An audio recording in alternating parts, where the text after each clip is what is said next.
स्वयंभू मनु अरु सतरूपा, स्वयंभू मनु अरु सतरूपा, तिनते भय नर सृष्टि अनुपमा। नृपुतान पाद सुत जासु, ध्रुव हरि भगत भयहु सुततासु।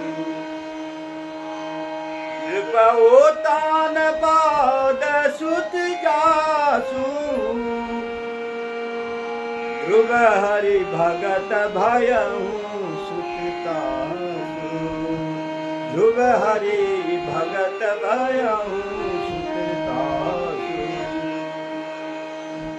स्वयंभू मनु थे और शत्रुवा, जिन्होंने तपस्या करके भगवान की अगले जन्म में भगवान को मेरे घर हमारे यहाँ पुत्र के रूप में जन्म लोगे, वही दशरथ कौशल्या हुए थे।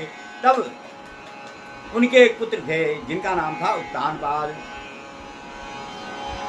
उत्तानपाद क्या है? हम सब लोग उत्तानपादी हैं। उत्तानपाद का मतलब जिसका सिर नीचे होता है, पैर ऊपर होते हैं। जब मनुष्य पैदा होता है तो उसका सिर नीचे होता है और पैर ऊपर होते हैं। तो हर मनुष्य की तरह सबसे पहला मनुष्य संसार में मनु थे, स्वयंभू। उनको उनके माता पिता कोई नहीं थे, स्वयंभू मनु थे वो। तो ब्रह्मा जी ने पैदा किए थे, उन्हीं से हम मनुष्य बने, उन मनु की ही हम संतान हैं।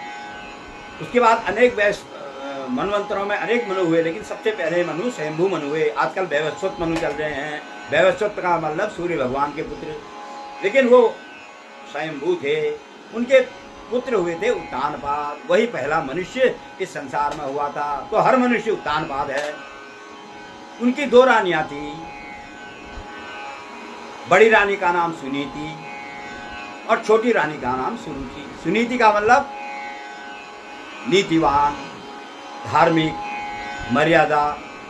सुनीति में सब कुछ थे।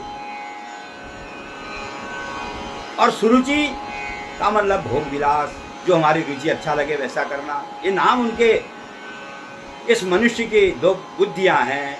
उनकी दो पत्नियां जो है मनुष्य की दो तरह की, हर मनुष्य की दो पत्नियां होती हैं, सुनीति और सुरुचि। दो तरह की बुद्धि होती है, एक धार्मिक बुद्धि, एक भोग विलास वाली बुद्धि।